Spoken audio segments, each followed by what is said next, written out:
After our Turkish Coffee podcast last week, I realized that I really missed having coffee at a cafe. So I finally went out to one with a friend, which was the first one in a long while. What about you, Nazla? So have I. But I've not yet set foot in a restaurant ever since they were closed down on November 20. I actually miss dressing up, going out, and ordering something out of a long menu at the whiff of the moment. And you wouldn't have to clean up afterwards. Particularly that.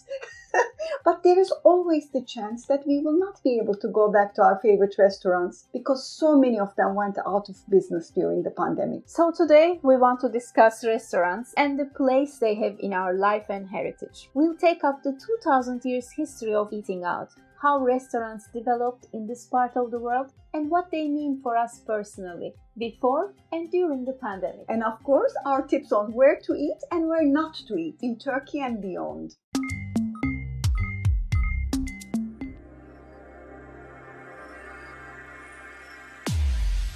This is the Turkish Coffee podcast by Nazlan Ertan and Aygen Aytaç.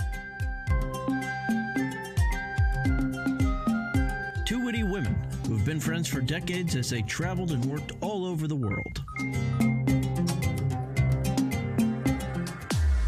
As we discussed in our podcast on food, restaurants like coffee houses was a casualty of the COVID-19 pandemic. The restaurants that had been part of our lives closed down, some of them permanently. But there have been some small positive signs this month. First of all, the financial aid to the catering sector has materialized. The Turkish government has started last week giving subsidies to restaurants that have suffered a serious loss of profits. Secondly, as of March, the restaurants started having guests. Though none of us has gone yet, many people have. But of course, the restaurants can only take half the tables they used to have before the pandemic. Yes, COVID-19 has and will continue to change the sector both in Turkey and globally. There are, of course, certain lessons and measures that the restaurants have taken, which I hope they keep. I agree with that, particularly on hygiene. Hopefully, the pandemic has put an end to those buffet tables, which had long been on the decline anyway, besides holiday resorts and cruises. They are not only very wasteful, but neither are they particularly sanitary. Well, the customer's desire for hygiene will remain on top of the agenda for a while for sure. And it could even conflict with the pre-pandemic sense of aesthetics and ambience. Just imagine the traditional fine dining scene in the old days. You arrive at a restaurant and your table is already set, with a tablecloth or chic placemats.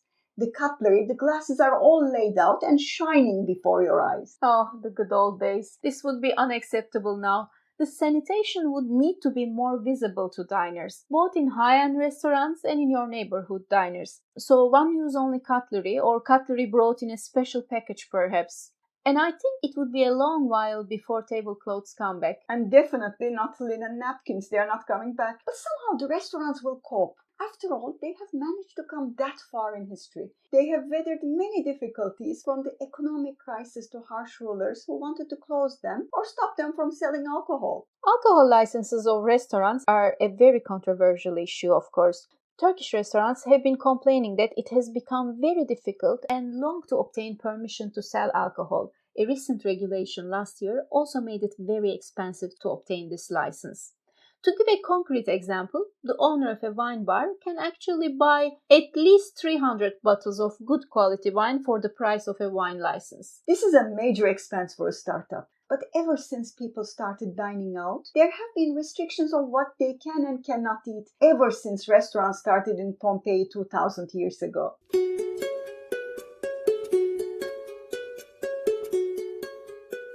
Last December, when most people around the world were baking bread at home, archaeologists announced that they have discovered a Roman food counter in the ancient city of Pompeii. The stamp dates back to before 79 after Christ, before Mount Vesuvius erupted, destroying the city. Yes, it was to Pompeii that Romans came to gamble, to find girls, and to eat and drink. In fact, the word hospitality comes from the Roman hospes, meaning host, guest, or a stranger. So many conflicting meanings in a word. Yes, funny, right? And who once believed that Jupiter, the god of gods, was ready with his thunder to punish those who did not obey the laws of hospitality. But I suppose it wasn't before very long that this God-watched hospitality became organized and commercialized. The food was not free, as price lists were also found. The archaeological discovery last December found food stalls and even fragments of duck bones, remains of pigs, goats, fish, snails, and fava beans in earthenware pots. Some of the ingredients had been cooked together like a Roman-era paella. That sounds delicious, actually. But this last discovery was of a fast food stall in Pompeii. Archaeologists have also found around 160 properties that have been bars or restaurants in the area. These had ovens, sinks, and storage spaces. So you are saying that restaurants came before coffee houses historically? Yes, according to most accounts, they came right after brothels and in parallel to inns. They served wine, not coffee or tea or even hot water. But that irked Emperor Tiberius, who worried that people who sat together to eat and drink may plot an uprising. So he put restrictions on the eating houses. Then his successor, Claudius, closed down some of the taverns. But finally, Emperor Nero, who loved taverns himself, came up with a guideline. He said that only vegetables or pulse could be sold there. And of course, wine. The Roman innkeepers invented the concept of mixing water and wine. Honest ones put that on their price list. Water with wine was half the price of wine. Others did that secretly. Some of the graffiti found on the walls of those inns showed the customers' curses and complaints. And hence the birth of the first restaurant critics. But I suppose inns, taverns, and restaurants were not only present in the Roman Empire, but other parts of the world as well, no? Yes, of course. In my research, I came across this theory that the home of restaurants was China in the 12th century. And knowing your love of Asian cuisine, I noted this down for you. Good. It certainly wouldn't be a surprise that restaurants started in China. They had a huge culinary culture, there was a lot of movement around a huge land, and of course there were huge cities. Exactly.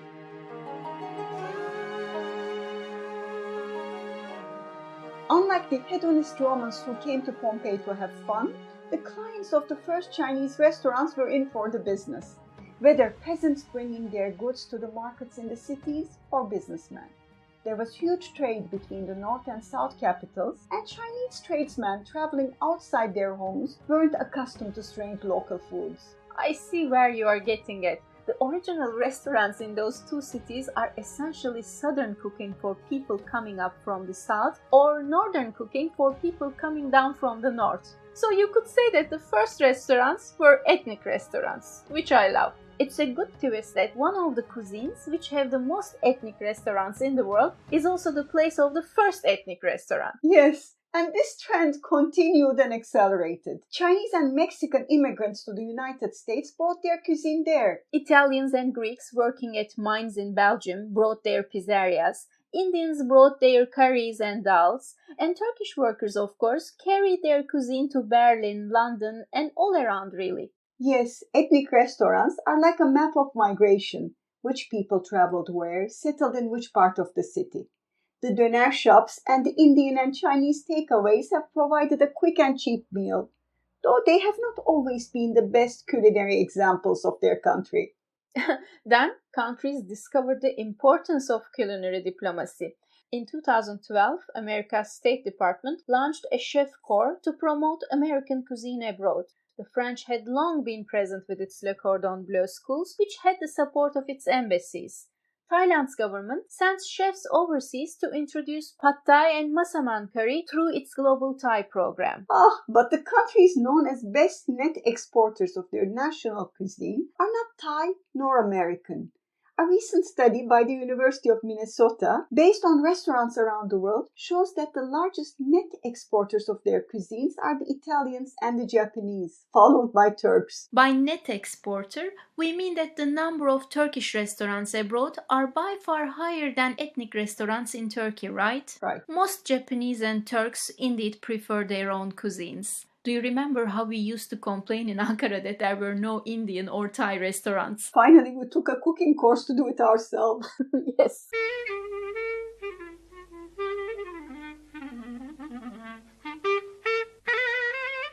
But I do want to take you and the listeners to the restaurants of the Ottoman Empire, and to the first state regulation on how they should be run. Tell us, who were the first restaurateurs of the empire?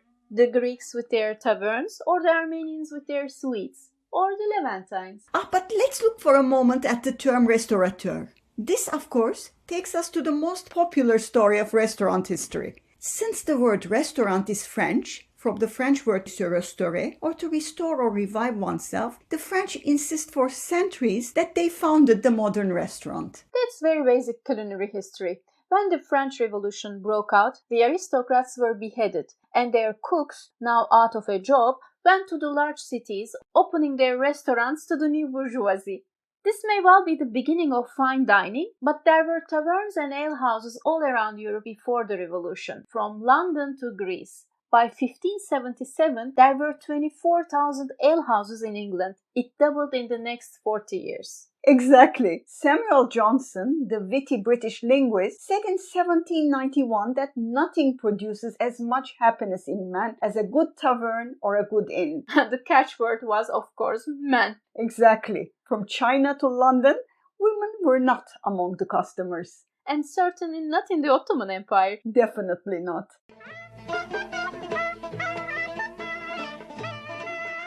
The Ottoman Empire, which stretched from the Balkans to the Middle East, had a vast influence on what we eat today, from the falafels to dried figs. But it took a while for dining out to flourish. The first food offered to the residents of Istanbul came from the Sultan's kitchen directly. The Topkapı Palace had 10 kitchens, with 1,600 staff who prepared food to the Sultan, to his family, the palace staff, and the public, to the wealthy locals, to those with nothing.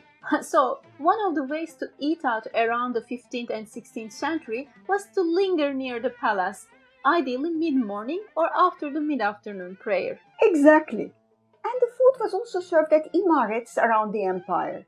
These, located around mosques, would provide food to the poor, to the travelers, to the students, and lastly, to women. These were mainly pot stews and soups. They were free of charge, but there was also eateries around the empire which charged for their food. And these fell under 3 categories: tandoori shops, the forefathers of the ocakbaşı of today, vegetable dishes and stews ready to serve, which made up the esnaf lokantası, the small restaurants of today, and those which specialized in tripe and tripe soups. But there must be more. By the 16th and 17th centuries, there were taverns run by the Greek population and pastry shops. I remember that I read in a book women were allowed to go there and enjoy milk puddings. You are right, but the palace kept a sharp eye on these. A decree in the late 16th century banned women from those shops because they were used for prostitution.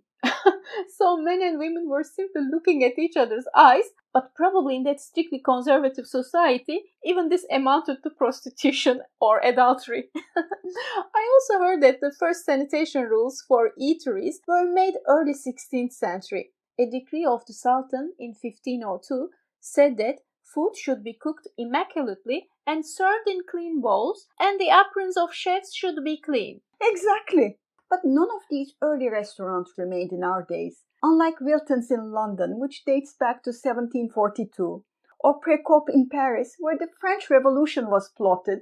We do not have very old restaurants in Turkey. The oldest I know is Hacı Abdullah, that dates back to 1888. In Ankara, there was the Karpiç restaurant, established by a Russian refugee in 1923, and it was perhaps the only restaurant in the young capital. Mr. Karpovich, known as Papa Karpiç, often entertained the political and diplomatic elite there. And it was in this restaurant Dansan that Atatürk met and danced with actress Dada Gabor. The restaurant was reopened as a bar in the 1990s, but could not make it to the 21st century. The restaurants in Turkey have a short lifespan in general. It's a difficult sector where profit margins are very narrow. Yes, so many of the good restaurants of our youth are no longer there, but there are flashy new ones, no? Yes, in the 21st century, gastronomy has indeed become an art that uses food to create happiness. Gastrotourism has become common. Food critics have become every bit as prestigious, if not more than art critics, and chefs have become veritable stars. I agree. You know, my favorite channel is Kitchen 24, which I watch around the clock. My favorite chefs are Jamie Oliver. I especially like when he goes around the world discovering new gastronomic cultures. Or Donna Hay, an Australian who makes great food look so easy. And fortunately, there are many Turkish chefs around, either on TV or on social media, such as Şemsa Denizsel. Some of the bright young chefs have also opened their own restaurants. One of my favorites, of course, is a nearby one, Od Urla. It's Chef Osman Sezener, who comes from a family of restaurateurs. Yes, his family runs Pizza Venedik, a rare restaurant that remains since our youth in Izmir. Yes, Osman has studied and taught in culinary art schools, then decided to leave teaching, and he opened his own restaurant in Urla, which is becoming very chic. Do you have any tips for our listeners on where to eat and where not to? When I was living in Istanbul a few years ago, my favorite restaurant was Lebi Derya in Taksim. It was a very sophisticated rooftop restaurant looking over the Bosphorus with great seafood and vegan options. I'm saying this, but I hope it still maintains its quality. Unfortunately, it has closed down due to the pandemic and it will not come back. Oh, what a pity. Actually, I'm always hesitant while recommending restaurants because I've some horrible experiences. For example, there was a particular dish I adored in a restaurant while I was living in Baku back in 1993. One day, I accompanied a huge World Bank mission to the restaurant and keenly recommended that particular dish to all 20 people in the group. To my horror, when the dish was served, it looked very different and it tasted awful. We learned that the cook was on leave that night. Who knows who prepared our food? That's why I'm not keen on recommending any restaurant or any dish to anybody. What about you? You know, I'm easy to please if I like the atmosphere. But I would like to share some tags we stick on restaurants in Turkish tabloid press. Oh, go ahead. Well, we say that the top place to propose is the Anemon Hotel in Galata, Istanbul. It has a view of the tower and the Golden Horn. On the other hand, the best place to strike a political deal is Trilye in Ankara. Many politicians have decided to switch parties or change their votes there. And if you want a foreign investor to invest in Turkey, take him to the Sunset in Istanbul. And no Turkish celebrity would be considered a celebrity unless he or she is seen in Luka in Bebek, Istanbul. Exactly. And no Turkish man would be considered a Turkish man unless he struggles for the bill at the end of the meal. Comedian Cem Yılmaz made a whole show mimicking men insisting that they pay for everyone. Have you seen other nationalities doing that? I don't know about other nationalities, but I am a good example of a Turkish man. When I was working at the BBC in London, 9 of my friends from university visited me for lunch. They were from different countries. I took them to the BBC's restaurant and insisted to pay for all. First, thinking that they were students and I was earning money. Secondly, it was in my genes, of course. The group looked at me in astonishment and they were like, huh, okay. They made me feel stupid to pay, let alone struggle for the bill. I think Mexicans struggle for the bill, so clearly there were no Mexicans in your group. No. But all nationalities have their peculiar restaurant behavior, both today and historically. In Portugal, it would be considered an insult to chefs' abilities to ask for salt and pepper at the table. In Paris, it was the same. And in the 12th century China, waiters used to sing the menu. Good one if they have a good voice, but if they don't, they probably would get no tip. On tipping, I was warned against tipping the waiter in Japan. And in France, I was told never to leave too big a tip because waiters mock you. On Turkey, on the other hand, you should tip big. Yes, so in the UK. Once in London, a group of us wanted to leave all our change on the table as a tip to our English waiter. She was so angry, she rejected it. Apparently, it was too small. It's the thought that counts. But I think the strangest restaurant behavior is Turkish men accompanying women to the loo at restaurants. Fortunately, the new generation have discontinued this strange habit. There are also some great traditions in Turkish restaurants, such as offering you tea or coffee after the meal. Or offering to bring half portions. Or you can ask for little in the middle so people can share the meze or taste all dishes. If you're a regular, you do not even have to ask, you just make a gesture. Oh, yes, you raise your index finger to catch the eye of your favorite waiter. and turn your finger down and move it like you are drawing a full circle over the table. The waiter will understand what you want to eat and will bring it at once. Another great Turkish shortcut. But isn't it time for lunch, or do I have to make a gesture? Okay, I got the message. Let me prepare something little in the middle. So we are wrapping this up now, and see you next week. See you.